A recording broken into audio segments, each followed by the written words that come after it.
Hello, hello, hello po sa lahat ng mga nanonood dyan. Isang mapagpalang araw po sa ating lahat. Welcome to Mama Dang Vlog. So, for today's video po is ikalawang araw na po natin para po sa pakubo po kay Tatay Sinon. So, ayan guys, balik na naman po kami dito para po mas madali po natin matapos. So, nung nakaraang araw po is nag-layout po kami ng kapatid ko at ginawan ko na po siya ng puting.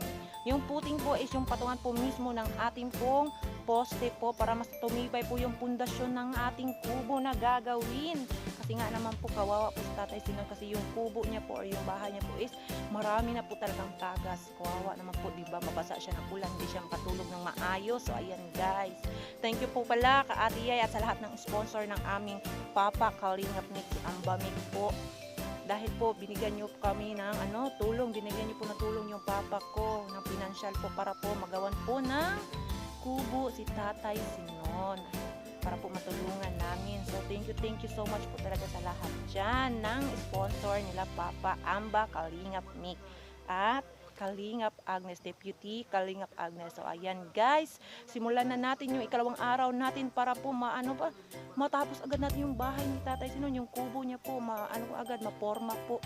At di umabot ng isang buwan matagal at makalipat na agad si Tatay at para na rin makatulog na siya ng maayos. So, yan po guys, samahan niyo po kami. Let's go! At ito na nga guys, nandito na po kami sa may kalsada. Papasok po papunta sa bahay ni Tatay Sinon. Pinatigil na namin yung tricycle driver at saka hindi na po pinadiretso kasi ayan po, napakaputik po talaga. Huwag nyo na lang po pansinin yung eye bag ko po dyan ha, kasi wala po akong gaanong tulog kasi nagkasakit kagabi yung sibon-subutin lang. Okay na siya ngayon. Oh, so good. Hello mga kalingap, andito na po si Mama Dang Vlogs.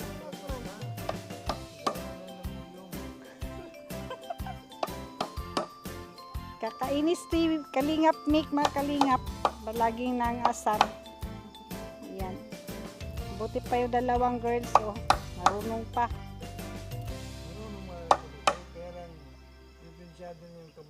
Hindi ka talaga marunong magpanday. Limang anak na, hindi marunong magpanday. Ang mga anak marunong.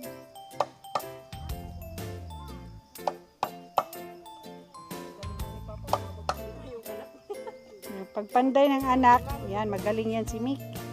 Umabot ng 5. Alam niyo mga kalingap, gumawa yan ng kulungan ng manok. Basang-basa rin yung broiler kasi yung pawid, baliktad ang pagkalagay. Doon papunta ang lahat ng tubig sa loob. Kaya instead sa broiler, pinalitan na lang ng pato.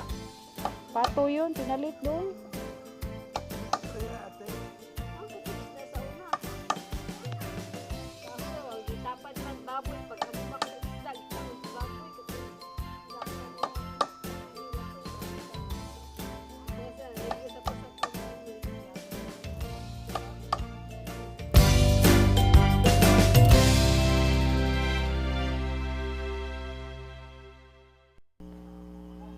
Yan po, mini-measure ko po yung kahoy dyan kasi po mamaya, medyo ikakating ko yung kalahati niya.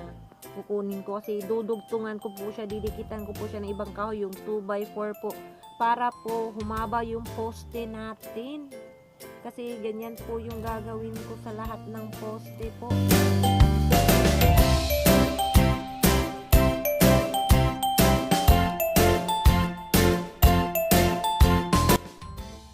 At ito na nga guys, ginagawa ko na yung poste. Tapos na po yung isang poste. So ito, dito na naman po ako sa pangalawa.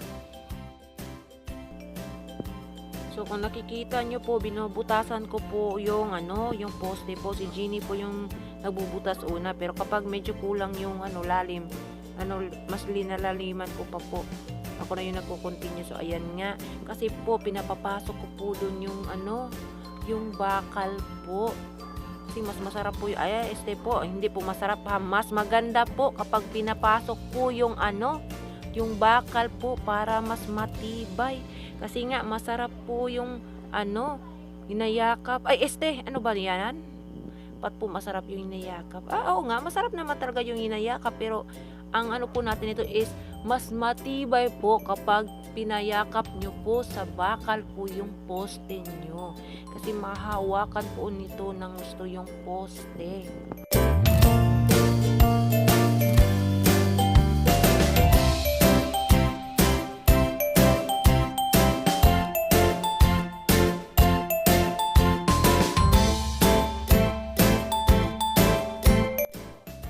So, ganyan po yung ginagawa ko, guys.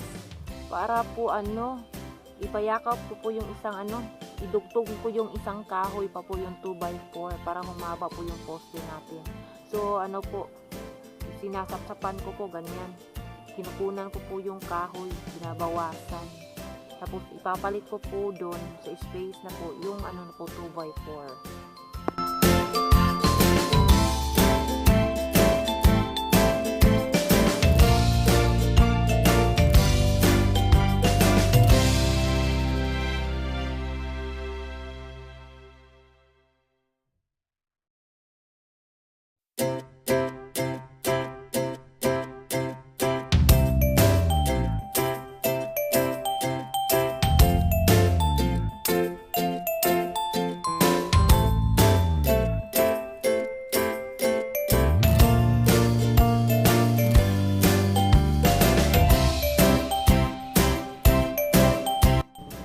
So, ang ginagawa ko, guys, sa pagdugtong po ng kahoy ay ganito po, guys.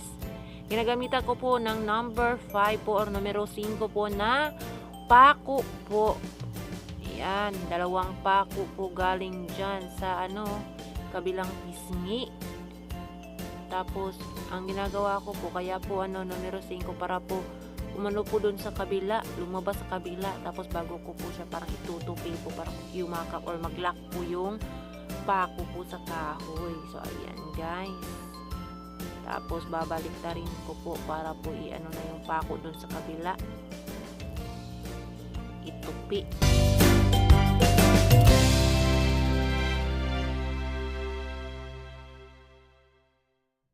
Ayan, guys. Tinutupi ko yung pako para mag-lock po siya. So, ayan. Tupi ko yung dalawang pako po talaga yan. Tapos lalagyan ko naman po ng isa sa gitna para mag-lock naman dun sa kabila na naman po. Ganyan po yung ginagawa ko para solid na solid po. Nagyayakapan po yung kahoy. Sana all may kayakap. O, diba, guys? Buti pa yung kahoy may kayakap. Yung iba dyan, walang kayakap, unan lang.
So ito na guys, yan po oh, may mga bakal na po yung poste. So matibay na po. Mas matibay pa po sa relasyon nyo. Ayan na guys, ito yung natapos namin for today lang. So poste, mga haligi lang muna. Tapos bukas naman continue na naman kami. So ayan. Thank you so much po sa panonood. God bless po sa lahat. Bye-bye!